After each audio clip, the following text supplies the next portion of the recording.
for Department of Homeland Security Secretary Alejandro Mayorkas following a years-long investigation into his failed leadership, which has led to an invasion of our southern border. Well, today's hearing, titled Havoc in the Heartland, How Secretary Mayorkas' Failed Leadership Has Impacted the States, featured testimony from attorneys general from Montana, Oklahoma, and Missouri, who provided a look at the consequences of the border crisis throughout the entire country. Joining me now to discuss this is Congressman Michael Guest, who serves on the House Homeland Security Committee, where he is the vice chairman of the Subcommittee on Border Security and Enforcement. He is also on the House Appropriations Committee and the House Committee on Ethics. He represents the 3rd Congressional District of Mississippi. Congressman Guest, welcome back to the program. Tony, great to talk to you again. So let me ask you, did we learn anything new based upon the testimony from the attorneys general today? You know, what we learned is from listening to the attorney generals is the impact that this crisis has had in every community, not just communities on the southwest border. You had a story on just a few moments ago before you came on the air about the situation in New York where children are having to go to school virtually because their schools are being used to shelter immigrants. This crisis is an unmitigated disaster. It has been caused by the actions of Secretary Mayorkas, and the committee is taking the steps to finally hold him accountable. What do you make of the Democrats on the committee's comments downplaying the chaos at the southern border? I mean, the numbers don't lie. I mean, this is, I use those words intentionally, this is an invasion of our southern border. You know, you're exactly right. Looking at just last month's numbers alone, 300,000 immigrants crossed our border illegally. We know Secretary Mayorkas told agents there on the southern border that 85% of those individuals that cross the border are later released into the interior. If you look at numbers from the immigration court backlog last year alone grew by 1 million cases. We now have 3 million immigrants waiting to have their day in court, and many of those court dates have been pushed off now for years. And so this is something that Republicans have tried to address. We've tried to address through H.R. 2, our signature legislation that we passed in May. We tried to address through the appropriations process. And every time Republicans offered answers, all we get back from the Democrats is they push back and they offer excuses and they try to blame Republicans for the crisis that they've created. One of the issues that the state leaders are concerned about is the influx of drugs coming across the border. Was that a subject of the conversation today? It was. The attorney generals from the various states, Montana, Missouri, and Oklahoma, spoke of the fact that they are seeing an increase in fentanyl, an increase in other illegal substances coming into their state. They talk about the increase in overall overdose deaths that they're seeing, particularly in individuals 18 to 45. They also talk about the financial crisis it's created as they're having to house, to educate, to provide health care for immigrants. And so they talked about how this impacted the criminal justice system, how it impacted the citizens there. And they all said, without a doubt, that there is a crisis.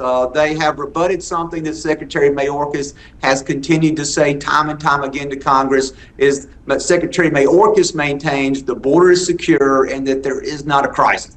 Every one of the attorney generals, when asked, said that the border is not secure and that there is a crisis not only on the border, but a crisis in their communities.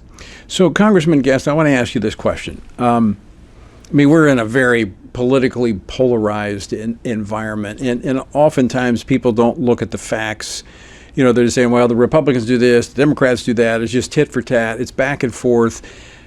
For one of your constituents, and we've got a lot of your constituents listen to and watch our program, do the actions of Secretary Mayorkas rise to the level of impeachment? I believe that they do, and each member is going to have to make that individual call. And if you listen today to much of the hearing, you'll see that really none of the Democrats were defending Secretary Mayorkas, defending the job that he had done or the lack thereof.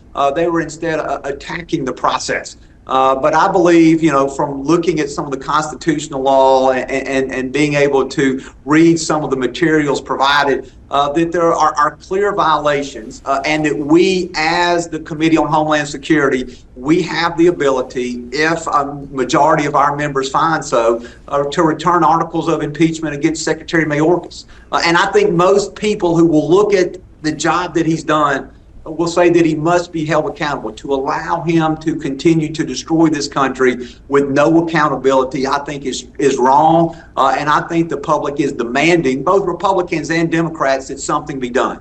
So, I mean, it really rises to the level of duty. The Congress has a duty. This is one of the responsibilities you have, and that is the oversight of these agencies.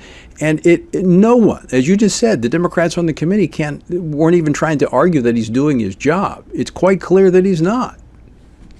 You're exactly right. Whether he's just incompetent or whether he is intentionally not performing the duties that he has been appointed to oversee, I don't know the answer to that. But I know if you look at federal law, the INA, the Secure Fences Act, he has refused to comply with the law that Congress has written. You just look at the fact that he refused and stopped wall construction day one once he became secretary.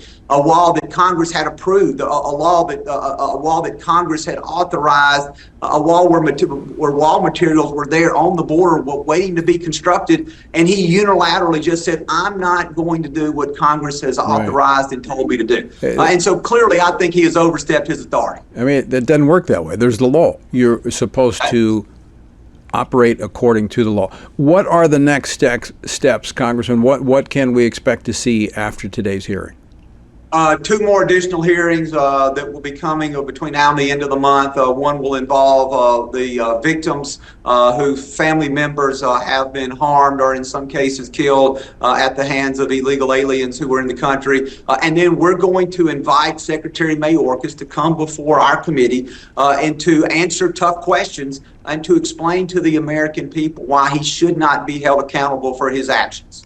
So what these hearings are laying out what you have uncovered in the last year as a committee, letting the American public see it. That's exactly right, and will most likely end with articles of impeachment being brought forth against Secretary Mayorkas. But we've got to work through that process. There must be due process, and this is part of the due process that Secretary Mayorkas and really any other cabinet secretary would be owed before articles of impeachment are brought forward from the committee. All right, Congressman Michael Guest, always great to see you. Thanks so much for taking time to join us today. Thank you again for letting me be on tonight.